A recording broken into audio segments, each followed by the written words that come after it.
Tout de suite, santé avec Yasmine Damata.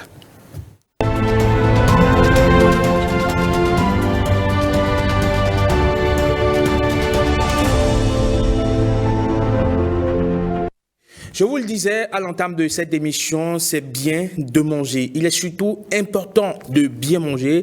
On saura faire la différence tout à l'heure entre bien manger et bien de manger. Bien sûr, l'alimentation et l'activité physique, car oui, à côté, il faut faire de l'activité sportive. Et l'activité sportive et l'alimentation comptent parmi les principaux facteurs de notre mode de vie qui influent sur notre santé. Une alimentation équilibrée et la pratique régulière d'une activité physique revêtent une importance capitale pour notre santé physique, psychique et réduisent considérablement le risque des maladies non transmissibles. Quels sont les bienfaits du sport et de l'alimentation pour la santé?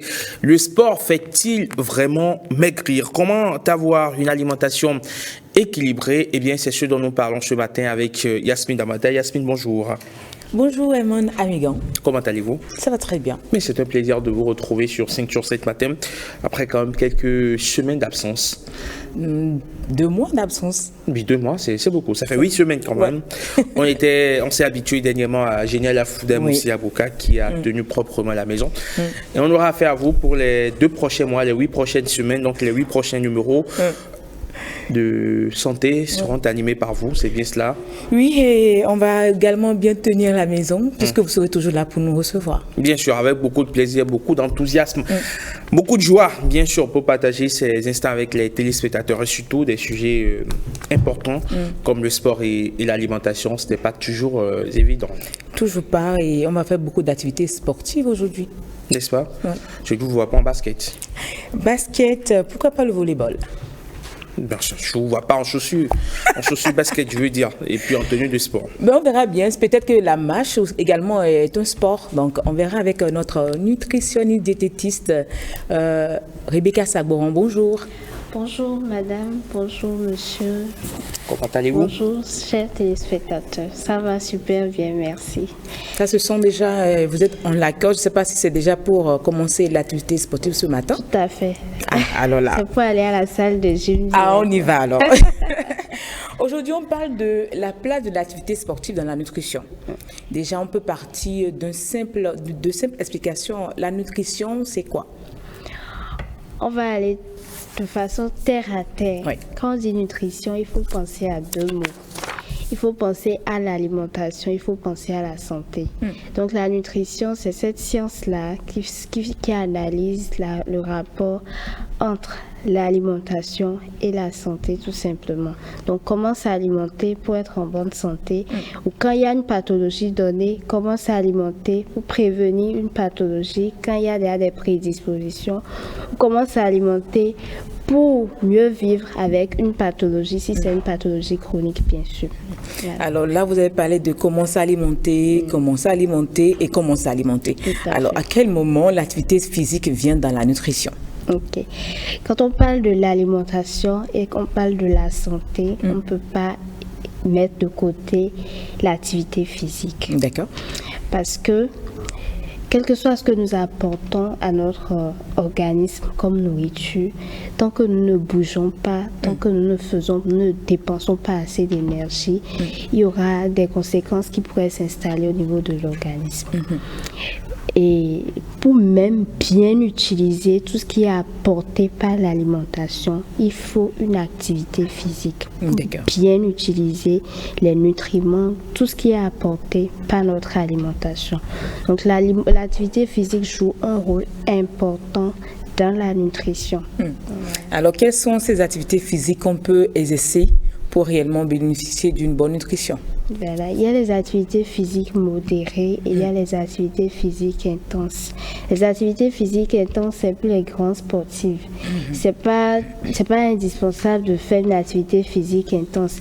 Et puis pour des individus qui ne sont pas fans, qui ne sont pas amoureux du sport, c'est pas évident qu'ils maintiennent une activité physique intense sur le long terme. Donc c'est même pas la peine de se lancer sur ce terrain-là. Mais c'est bien recommandé de faire une activité physique modérée, donc la marche rapide, le vélo, la danse. Mais il faut veiller à faire une activité physique qu'on aime, la natation aussi. Une activité physique qu'on aime. Moi, j'aime bien la danse. Et il faut danser et transpirer, c'est important. Donc il faut danser, mais je ne dis pas danser. Il faut faire une activité qui nous fait transpirer, qui nous fait battre le cœur un peu plus rapidement que d'habitude. C'est très important. Je veux bien savoir quel sport Eman fait. Moi, je fais beaucoup de sport. Je fais du footing et je pratique du football. Donc, voilà, ce sont les deux sports que j'aime. Je n'aime pas le fitness parce que à gauche, à droite, devant, derrière, ça m'agace. Donc, et comme je suis du genre à privilégier les activités qui me donnent du plaisir, je préfère donc me concentrer sur le footing et sur le football.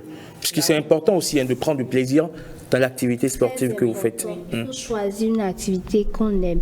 Il y en a qui se disent, je suis obligée de m'inscrire à la salle de gym. Mais on leur demande, est-ce que vous aimez aller à la salle de gym? C'est difficile de répondre. Non. Il faut faire une activité physique qu'on aime. C'est très important. Mais Yasmine devrait savoir que je suis... Voilà. Je dois reconnaître mes talents de football. Oui, et c'est pour ça que je demandais, c'est pas déjà intense le football? Bon, tout dépend de la fréquence aussi. De la fréquence. Une fois par semaine, ça peut passer. Une fois par semaine, football et associer maintenant autre chose. Voilà, vous avez parlé du footing. Oui, il a parlé du Déjà, en théorie, je joue généralement 3 fois par semaine. Ah oui, le mercredi soir. 3 fois par semaine, c'est pas déjà trop? Le mercredi soir, le vendredi soir et le dimanche matin. Combien de minutes? Ça dépend.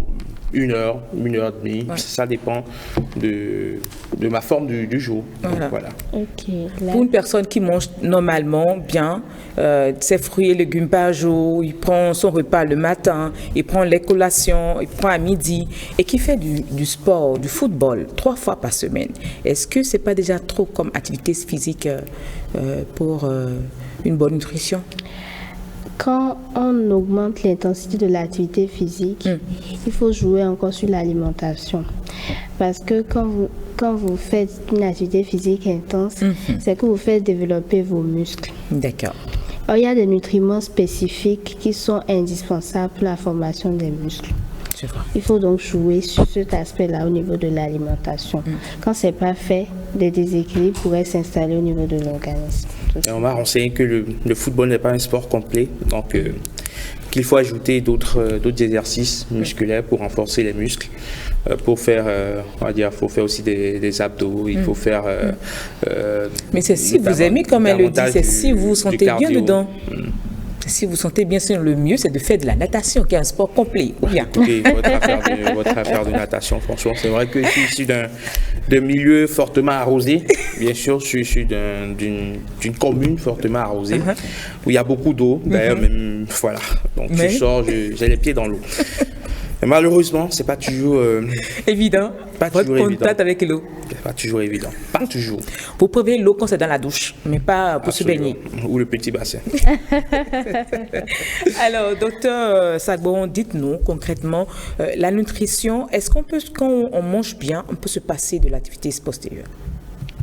Non, il ne faut pas se passer de l'activité sportive. Les deux doivent aller de pair. Il ne faut pas se passer de l'activité sportive et il ne faut pas se passer aussi de la bonne nutrition. D'accord. Les deux doivent aller de pair. Parce que, comme j'ai dit, pour bien utiliser les nutriments qui sont apportés par notre alimentation, il faut faire une activité physique. Et nos muscles également ont besoin qu'on les soumette à des activités un peu plus intenses, qu'on contracte, qu'on décontracte et tout. C'est très important pour le maintien d'une bonne santé. Parce que quand je ne fais pas des activités physiques, c'est que je suis sédentaire. D'accord. Or, la sédentarité a beaucoup de conséquences sur la santé. La sédentarité est incriminée aujourd'hui dans les maladies cardiovasculaires, dans le cancer, le diabète de type 2, plein de maladies. La constipation même. Il y en a qui sont constipés et ils ne corrigent pas ça très tôt et développent d'autres maladies liées à la constipation comme l'hémorroïde ou bien les saignements rectales et ainsi de suite. Donc, c'est très important de joindre les deux. D'accord. Alors, mais moi, je voudrais savoir, hein, c'est vrai qu'il est important de joindre les deux, mais pour une personne qui a déjà, par exemple, je prends l'exemple d'un maçon qui doit transporter des paquets de ciment, des tonnes de briques, est-ce que pour cette personne, est-ce qu'il faut encore ajouter du sport? On a l'impression qu'en travaillant, c'est déjà pour lui oui, c'est du sport déjà. Et généralement, lorsque vous les voyez, c'est des gens bien bâtis. Hein. Et bien musclés. C'est des gens bien bâtis, bien musclés, oui. Qui ont des abdos tout naturellement, oui. Évidemment, ce que d'aucuns cherchent à longueur de journée en salle de gym. Voilà. Cette activité physique qui est faite par le maçon, c'est pas une activité physique relaxante. C'est souvent des activités avec stress parce qu'il réfléchit. L'activité physique dont on parle ici, c'est une activité que vous décidez de faire l'activité physique qui vous procure un bien-être psychologique. Un bien-être psychologique, c'est très important. Mais ça peut être son cas également. Non, pas forcément parce qu'il réfléchit. Il dit, telle brique, je dois le monter comme ça. Et puis, dans sa réflexion, il travaille. D'accord. Là, le cerveau, il n'y aura pas sécrétion des hormones qui vont lui procurer du plaisir. Je vois. Parce que là, il est en stress. Tu vois, donc à l'activité physique, il faut forcément du plaisir. Quand il n'y a pas de plaisir, c'est que vous ne faites pas d'activité physique. C'est pour ça que c'est important aussi de choisir une activité physique qu'on aime. Il faut éprouver du plaisir dans l'activité physique. Il faut être content. Mais quand vous dites danser, est-ce qu'il faut forcément aller apprendre à danser ou... Puisqu'on prend du plaisir à danser, est-ce qu'il faut forcément s'entraîner également à danser ou aller forcément dans un groupe de danse pour danser? Pas forcément, je peux mettre de la musique que j'aime bien. Si c'est la salsa que j'aime, je mets de la salsa. Ah, vous voyez souvent que c'est la salsa qui vous fait danser. Non, pas seulement. Donc, je mets la musique musique qui vous donne de la joie, c'est bien ça. Qui me donne de la joie. Et je danse jusqu'à ce que je transpire, voilà. Donc, en résumé, il faut bien manger, mais il faut également prendre du plaisir à faire une activité physique. Oui, une activité physique qu'on aime bien sûr. La notion de plaisir, c'est très important. C'est très important. Et pour, qu'est-ce que vous dites de se mettre en groupe, en comité restreint, on ne parle pas de toute la, la population. De toute la population en comité restreint. On est peut-être 3-4, on s'entend 3 fois par semaine à la sortie du boulot, on va marcher. On en voit de plus en plus sur le boulevard de la Marina.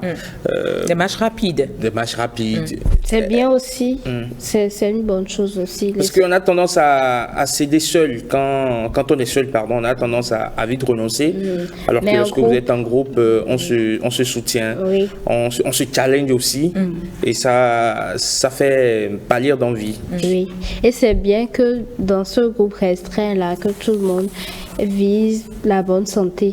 Parce que souvent dans les groupes comme ça, quand on fait une activité physique, on va s'asseoir... Pour prendre un pot de bière. Voilà. On va jouer la 3e mi-temps. Et parfois la 3e mi-temps est... Mais c'est la nutrition également, mais juste éviter d'exagérer quand on prend de la bière. Il ne faut pas en consommer après le sport. Non, mais c'est ce qui s'observe. C'est-à-dire que vous avez des gens qui font, je sais pas, le sport peut-être du dimanche ou du samedi matin.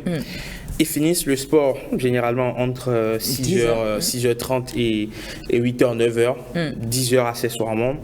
À partir de 10h30, on est dans une buvette où, je vais dire, dans des débits de boissons. Vous avez à côté de la bière, vous avez de la viande, vous avez des sucreries, vous avez du pain, vous avez tout ce qui peut faire en tout cas une bonne fête. Ils ont perdu des calories, maintenant ils en rajoutent. Et on est en train de consommer jusqu'à 18h. On est toujours en tenue de sport à 18h. Donc vous avez pris par là à 10h, vous les avez vus, vous avez fait votre course de la journée, vous rentrez à 18h et ils sont toujours là en tenue de sport, en train d'ingurgiter de... On dirait que vous en connaissez vraiment. Non, je vois et... Parce que le timing, c'est ce qu'on voit réellement en ville. Et ce qui est impressionnant, c'est que ça ne les dérange pas de rester en tenue de sport. Et sur la tenue de sport, on met bien-être, je sais pas, ou bonheur, machin, tout ce que vous voulez. Bien-être pour tous. Bien-être pour tous. C'est pourquoi je disais qu'il faut que tout le monde ait le même objectif dans le groupe. Là, ils n'ont pas d'objectif. Hein. Ils font juste le sport, pas pour la santé. Ils font juste pour le plaisir et puis c'est tout. Si à la fin du sport, ils prenaient du thé de citron, de la citronnelle, est-ce que ça, c'est bien? Même à la fin du sport, il peut manger un repas bien équilibré. D'accord. Mais pas aller prendre de la bière, des sucreries, des repas et des aliments hypercaloriques. Là, c'est pas indiqué. Surtout la bière. Surtout la bière. Pourquoi la bière vous inquiète autant? Oui, mais parce que la plupart du temps, c'est la troisième mi-temps. Quand on finit de jouer, la troisième mi-temps, c'est même ça qui motive à venir au sport. À venir au sport. Lorsque vous vous rendez compte qu'il y a la troisième mi-temps. Le compte, c'est que c'est toujours une personne qui perd. Quand ce n'est pas vous, on prend toujours plaisir. Donc, c'est toujours là, il y a toujours quelqu'un qui est là pour payer l'addition. Il y a toujours le debout du groupe. Et les coulées sont toujours derrière. Madame Sabouron, quelque chose pour finir? Un conseil? Un conseil, je dirais à tous les téléspectateurs de veiller à adopter une bonne alimentation et de ne pas oublier le sport, l'activité physique. Les deux doivent aller de pair. L'activité physique est importante pour notre santé et une bonne alimentation également est importante pour notre santé. C'est une erreur de vouloir faire uniquement l'activité physique et mettre de côté l'alimentation. Vous ne serez jamais en bonne santé en vous comportant ainsi. Il faut cumuler les deux. On a l'impression que parfois, certains pensent que l'activité physique est une immunité qui vous protège de tout. Donc, on peut tout manger. Donc, voilà, je peux décider de manger du baumeau à 2h du matin. Bon, ça va. De toute façon, le lendemain matin, je vais au sport. Je vais brûler toutes ces calories. Mais c'est un faux problème. C'est vrai? C'est pas vrai. C'est un faux problème. Et même ceux qui font de l'activité physique pour être en bonne santé, mettent de côté l'alimentation. Dans la plupart des cas, ils n'arrivent pas à le maintenir sur le long terme. Même les grands sportifs, ils n'arrivent pas à faire le sport sur le sport intense, bien sûr, sur le long terme. Et plusieurs des études ont prouvé que les grands sportifs, quand ils abandonnent, ceux qui font des activités physiques, ils prennent du poids. Voilà. Parce que en faisant le sport, ils ont mis de côté l'alimentation. Donc c'est une erreur de mettre de côté l'alimentation et de se baser uniquement sur l'activité physique. Les deux doivent toujours aller de pair. Est-ce que vous voyez des footballeurs en fin de carrière, au bout d'1 an, le mec, il a pris sa retraite il y a juste 1 an et puis vous le voyez, il a déjà un gros ventre, il a déjà les joues qui sont boursouflées, il est joufflu. Et on comprend rien, on se dit, mais en 1 an, mais qu'est-ce qui a pu se passer? Est-ce que c'est de la mauvaise alimentation? Comment ça, on n'arrive pas à s'expliquer. Voilà, c'est pour ça que les deux doivent aller de pair. Et qu'un individu qui fait une activité physique intense, un autre travail doit être fait par rapport à son alimentation.